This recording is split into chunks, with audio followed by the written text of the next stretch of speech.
Ce podcast est réalisé dans le cadre du plan de mobilisation des jeunesses bretonnes piloté par la région Bretagne. Aujourd'hui, dans Adulte LV1, l'émission qui donne la parole libre aux jeunes adultes, nous recevons Mila, qui a dû affronter le regard des autres ainsi que le sien face à son handicap. En gros, je suis autiste Asperger, je suis HPI, je suis dyslexique, enfin un tout petit peu, pas beaucoup. Un petit peu dysorthographique, du coup ça va avec. Et je suis beaucoup dyscalculique. Je suis à 100% de capacité dans la logique et à 0% dans la capacité de calcul. Du coup, c'est pour ça que j'ai toujours compensé dans plein de trucs. Mais en classe, donc il y avait énormément de décalage par rapport à ça et je me faisais traiter de tous les noms. Et puis, pas beaucoup de monde qui aimait bien être avec moi, quoi. Par contre, j'aimais beaucoup être avec les profs. Les profs, j'ai toujours apprécié leur compagnie. À chaque fois, dans les conseils de classe ou dans les rendez-vous avec les parents, on me disait toujours que j'étais bonne élève et puis que, entre guillemets, j'étais exemplaire. Mais pour moi, il n'y avait pas de truc exceptionnel. Ça a toujours été mon niveau et puis si ça va pas assez vite, c'est pas pour moi. Mais des fois, c'est le contraire. Comme je viens de dire, des fois, ça va trop vite. Mais dans certaines matières, par exemple dans les maths, je comprends la logique. Des fois, je comprends le calcul qu'il faut que je fasse. Je sais exactement ce qu'il faut faire, mais j'arrive pas à le faire parce que je suis nulle en calcul, quoi. Il y a plein de problèmes comme ça. En fait, toute ma primaire, c'était assez cool. Enfin, j'aimais bien en fait mon école et tout, mais c'était avec les élèves, c'était compliqué.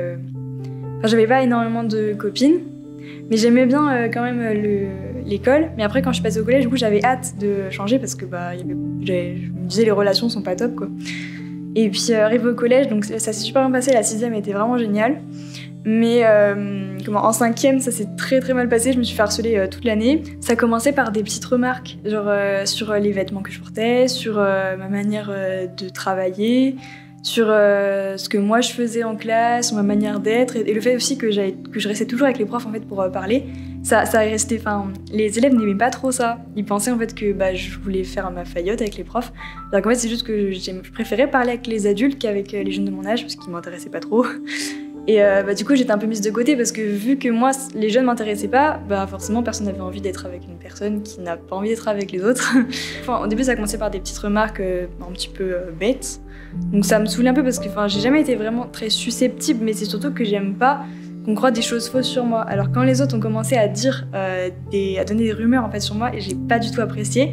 Et du coup je commence à m'énerver, donc ça faisait un peu des clashs entre filles, et entre filles ça passe pas. Moi je dis toujours que les gars en fait les problèmes se règlent assez facilement. Si quelqu'un embête quelqu'un, c'est bon, il se tape dessus et puis c'est fini.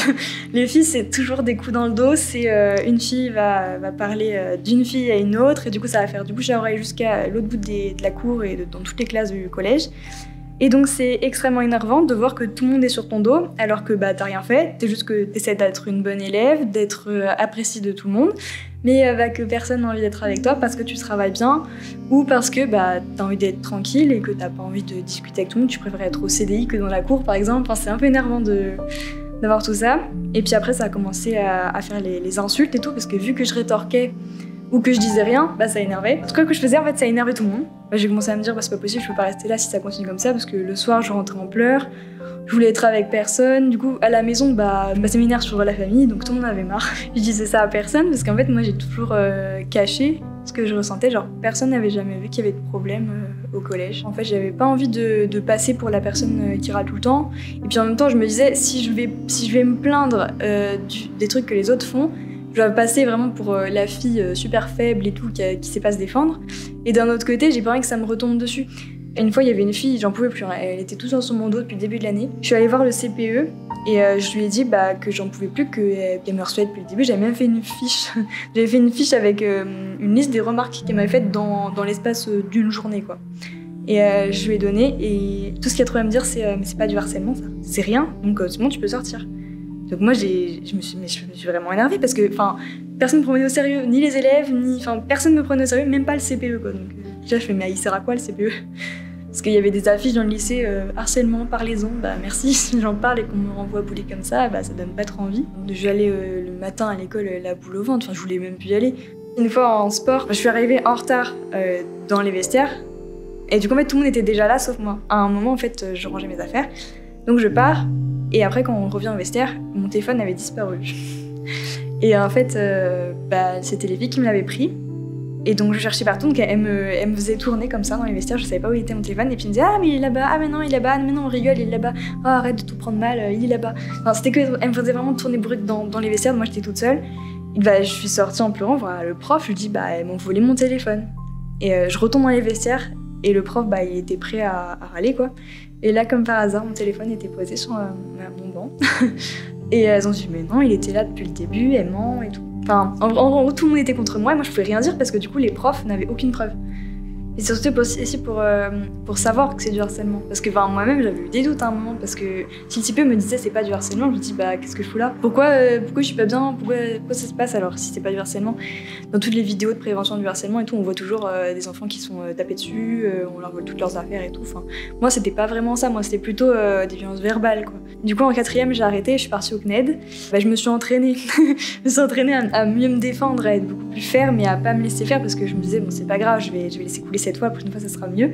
Mais là du coup pendant toute l'année où j'ai fait à la maison, je me suis vraiment trouvé des astuces pour pouvoir affronter les filles. Et du coup je suis revenue un jour au collège pendant les cours, alors que j'étais encore à la maison, pour voir comment ça se passait. Mais je suis arrivée, je tremblais comme une feuille. J'étais vraiment, je palpitais et tout. Et en fait quand j'ai vu les harceleuses au loin et qu'elles sont venues me voir, en fait elles m'ont encerclée contre un mur pour me demander ah t'es là, qu'est-ce que tu fais, pourquoi t'es revenue nous voir, on te manquait, enfin, des trucs comme ça. Moi je me suis dit ok bon c'est bon, maintenant je sais me défendre. Je leur ai renvoyé des trucs, je te jure je crois qu'elles ont pas trop aimé, mais au moins après je me sentais bien et du coup je me suis dit bah c'est bon, l'année prochaine je peux revenir sans problème. Et la dernière année de 3e elle s'est super bien passée et justement j'étais pote plus avec les gars cette fois-ci. Du coup bah quand je suis dans un groupe de 8 gars et que les filles elles sont autour, je pense qu'elles vont pas trop venir m'embêter. Enfin c'est cool, je m'entends beaucoup mieux avec les gars qu'avec les filles de toute façon. Dans une rédaction en 3e, en français on devait faire une rédaction sur je sais pas, une difficulté ou des trucs comme ça, il y avait des thèmes un peu vastes et je crois que j'en ai parlé dedans et la prof elle est venue me voir après le cours et puis elle m'a dit ah mais je savais pas, tu t'as jamais dit, je fais pas non. Mais en fait ils ont découvert après coup. Et c'est après quoi ils se sont sentis un petit peu gênés, je pense. Mais du coup, ouais, au lycée, quand je suis arrivée en seconde, l'année, elle s'est vraiment super bien passée. C'était la meilleure année de ma vie, je dirais. Parce que déjà, j'ai ménagé. Donc, j'avais plus les souvenirs des filles à l'endroit où j'habitais. Parce qu'en fait, ma maison à Orgères, elle était juste en face du collège. Du coup, à chaque fois que je passais dans ma maison, je voyais le collège. Donc, ça me rappelait toujours les mauvais souvenirs. Mais quand je suis arrivée à Saint-Brieuc, et du coup tout était nouveau et pourtant j'étais préparée au changement, ce qui fait que dans tous les cas j'avais pas trop de doute sur le fait que ça allait bien se passer. Donc je suis arrivée, premier jour, forcément premier jour j'aime pas trop parce que je connais personne, mais c'est plutôt ces 2 filles qui sont venues vers moi et m'ont dit ah salut comment tu t'appelles et tout, enfin genre petit contact amical normal. Et j'étais avec elle toute l'année de seconde, enfin ça s'est super bien passé, j'avais plein d'amis, c'était la première fois de ma vie où j'avais vraiment des amis à l'école. Les relations étaient un peu mieux quand même qu'au collège. En terminale, les classes ont été un petit peu éclatées, ce qui fait que je me suis retrouvée dans une classe où il y avait aucun garçon. Donc que des filles, je me suis dit c'est bon, ça va recommencer. Et en fait, les relations étaient pas trop mal, mais c'est pareil, il y avait des petits clashs des fois, et puis j'ai commencé à préférer être beaucoup plus toute seule qu'avec les autres. Donc je suis allée en BTS électronique et j'ai adoré la formation. J'ai adoré les profs, les élèves, enfin tout le monde est super sympa. Mais le problème c'est que j'ai super mal géré le changement d'environnement. Je m'étais toujours dit ouais ça va aller, tout le monde après le bac part quelque part.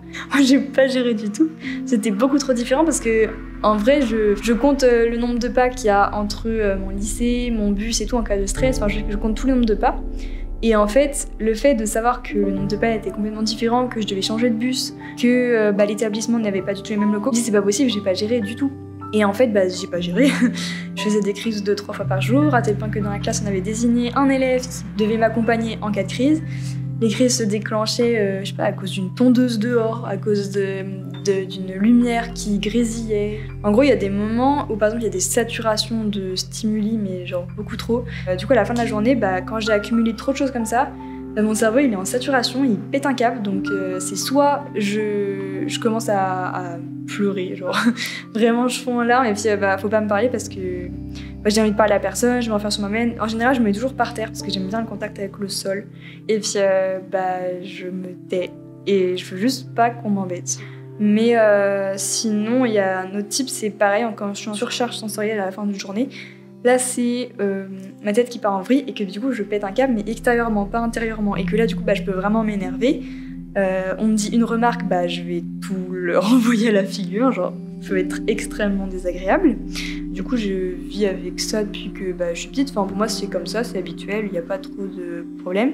Mais c'est récemment, c'est depuis en fait les vacances d'été après ma terminale, où j'ai commencé à me poser vraiment des questions parce que c'était la période où je devais réfléchir à ce que je voulais faire en études. J'ai commencé à me faire des petites fiches en fait où je notais toutes mes particularités sur une petite fiche. Je me dis mais au final c'est pas normal, genre j'ai une épaisseur de 3 dictionnaires de fiches qui me concernent et je me dis elles sont pas normales, les petits trucs sont pas normaux. Et du coup on a décidé d'aller voir une psy et en fait directement quand je suis allée la voir, je pense qu'elle a tout de suite capté que j'étais autiste du coup. Et depuis que je la vois, j'avais encore, je me sens comprise. En fait, je rentre dans son cabinet. Elle éteint directement la lumière. Elle sait que la lumière c'est compliqué. Enfin, en fait, elle sait déjà tout ce que je vais dire. Dès que je dis un truc, elle a tout de suite capté. Et du coup là, j'ai fait un document de une centaine de pages où j'ai rédigé toutes mes petites fiches. Du coup, je me suis dit, je vais l'écrire parce que sinon, en 1 heure de rendez-vous avec elle, je parle de tout n'importe quoi. Au final, je reviens jamais au sujet de base. En fait, j'ai toujours bien aimé écrire des petits trucs parce que, par exemple, quand j'étais en primaire, je me rappelle que je faisais des mini-livres, par exemple, pour apprendre mes leçons. Oui, au collège, c'était bien parce qu'il y avait des rédactions qui étaient demandées en classe. Et là, par contre... les idées fusaient. J'adorais écrire. C'était chaque rédaction, je l'écrivais super rapidement et puis j'avais toujours une bonne note parce que vraiment j'adorais ça. C'était mon cerveau en fait, tout ce qu'il y avait dans mon cerveau, je pouvais enfin l'écrire quelque part pour pas qu'il dérive et que tout ce que je pense disparaisse d'un coup. Tout était écrit sur du papier, du coup j'oubliais rien. En fin de collège, j'avais écrit plein de rédactions et en fait je me dis mais ça ressemble beaucoup à des histoires. Je me dis il faudrait que je fasse un livre un jour, mais j'avais pas encore d'idées. Et arrivé en seconde, on a commencé à étudier le 19e siècle. On a visité des musées à Paris et tout. En première, j'ai commencé à écrire mon premier roman jeunesse. Et c'est une enquête policière qui se passe en 1912 à Paris. Et en fait, c'est surtout mon voyage scolaire à Paris qui m'a beaucoup inspirée, mais aussi tous les cours qu'on a eus sur le 19e siècle en classe. Du coup, j'ai tout mis en relation, tout ce que j'avais adoré. Et il y a plein de rapports aussi avec la science, parce que j'adore la science. Il y a plein de faits historiques qui se sont vraiment déroulés à Paris. Du coup, en fait, c'est un livre qui peut servir aux jeunes pour apprendre, pour avoir en fait de la culture générale, parce qu'il y a beaucoup d'apports scientifiques et historiques réels. Enfin, je trouve ça cool en fait de pouvoir transmettre des connaissances aux jeunes pour en fait favoriser en fait la lecture, parce qu'en général les jeunes ils aiment pas trop lire, et ils peuvent commencer à aimer lire et en même temps apprendre des choses utiles. Enfin, je trouve ça cool. Au primaire et au collège, il y avait beaucoup de préjugés par rapport à tout ce que j'ai expliqué.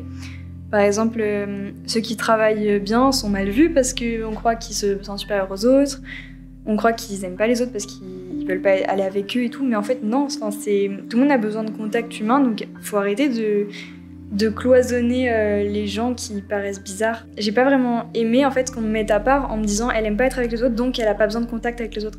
Moi j'aime bien être dans un groupe de personnes, mais j'ai pas forcément besoin qu'on me parle ou qu'on m'inclue dans la conversation. Moi j'ai juste besoin d'avoir un contact. Alors faut arrêter de mettre à part les gens sous prétexte qu'on pense qu'ils aiment pas être avec les autres. Quand j'étais entourée de filles, la lumière me gênait. Je leur disais pas parce que je savais très bien comment elles allaient réagir, elles allaient dire oh, c'est bon, c'est rien. Mais quand je suis arrivée dans mon BTS électronique avec que des garçons, je leur disais et ils comprenaient directement. Ce qui fait que je trouve que les gars sont beaucoup plus à l'écoute que les filles et il faudrait peut-être que ça change. Merci d'avoir écouté Adulte LV1. Vous pouvez retrouver nos autres vidéos sur la chaîne d'Info Jeunes Bretagne ou sur le site internet infojeune.bzh.